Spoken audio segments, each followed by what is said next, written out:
The boardroom fell silent as Eleanor Voss stared at her father's name flashing on her phone. She answered on the third ring. His voice cut through like steel.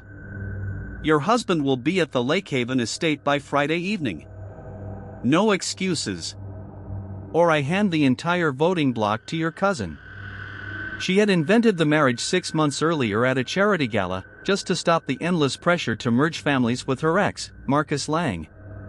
Now the lie had a 72-hour fuse. Eleanor Voss ran a $240 million logistics empire from the 42nd floor of a glass tower on Harbor Street. Her father, Victor Voss, had built it from one rusting warehouse in 1971. At 74, he still treated every decision like a test she was doomed to fail. The weekend gathering at Lakehaven was supposed to name his successor. Without a husband on her arm, the shares would slide to her cousin, and Marcus would install himself as executive chairman by Monday. She needed someone who wanted nothing from the Voss name. Someone who had already said no to their money once. That man was Caleb Reed.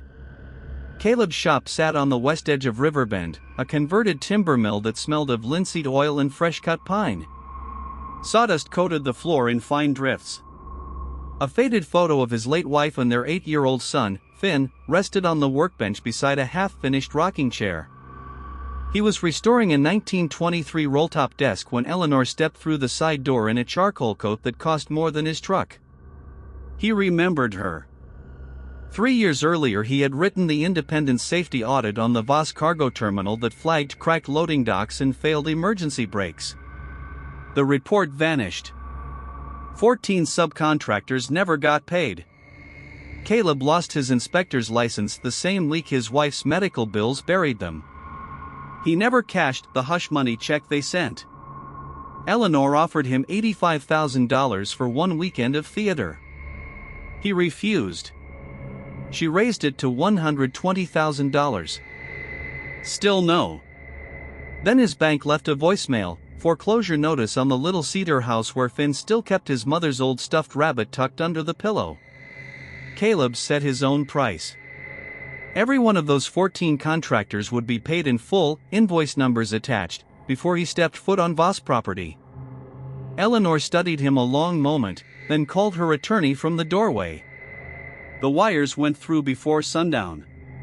They spent 2 nights in her empty penthouse drilling the small domestic lies: how he took his coffee black at 5:47 a.m., the scar on his left forearm from a pallet jack in 2018. In return he learned the shape of her grief, the mother who died in room 317 of Mercy General when Eleanor was 9, the scent of antiseptic that still tightened her throat.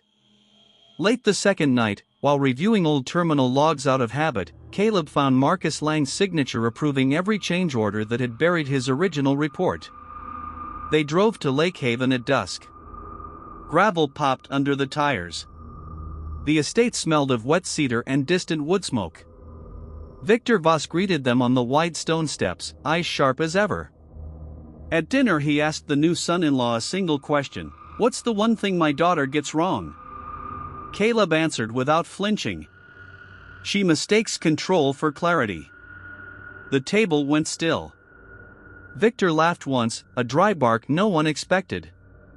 That night Caleb slipped away and found the revised trust documents in the study. Signatures forged. Dates impossible. The paper trail led back to Marcus and the quiet cousin, Damien Voss, who had been siphoning contractor funds for 18 months, routing them through shell companies tied to Marcus's family bank. They gathered the originals at 2:14 a.m., flashlight beam trembling across cedar shelves that smelled of aged paper. Victor caught them.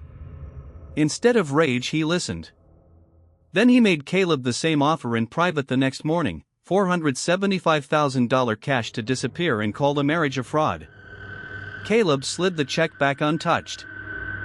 Sunday morning the family filled the great room. Sunlight slanted across oak floors. Margaret Kane, the estate attorney, stood ready with the sealed will. Eleanor rose first.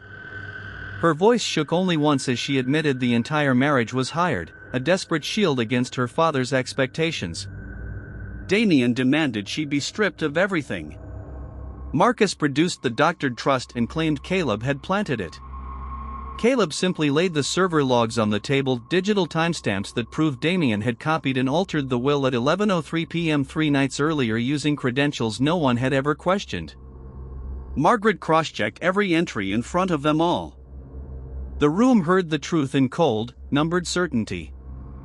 Victor stood. He tore the old will in half with steady hands. The sound cracked like a starter pistol. He replaced it with a new structure, 51% of voting power locked inside an independent trust overseen by elected worker reps and an ethics board. Eleanor would share it, but only after she personally repaid every contractor with compounded interest and quarterly public audits. Lakehaven itself would become a training academy for the trades once he was gone. Damien was removed from all accounts that afternoon. Marcus was walked off the property by the same groundskeeper who used to polish his Italian shoes. Later, on the terrace overlooking the lake, Victor found Eleanor alone.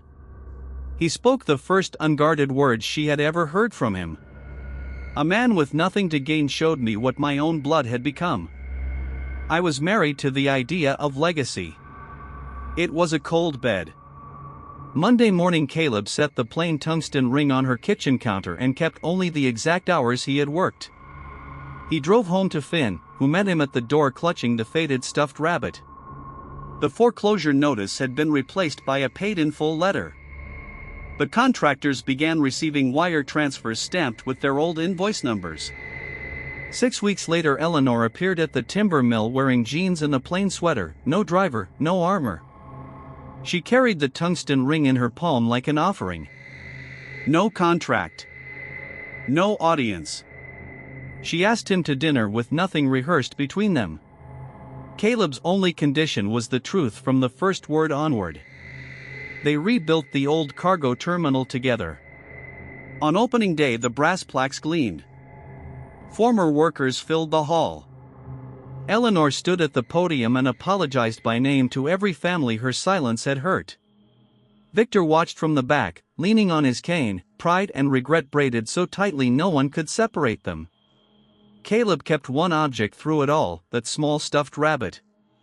Months later it sat on the finished rolltop desk in their new shared house, a quiet witness that some debts are paid not with money, but with courage and time. In the end the empire did not fall. It simply stopped belonging to fear. And two people who began as the perfect lie learned how to build something honest on the exact spot where the lie had been torn in half.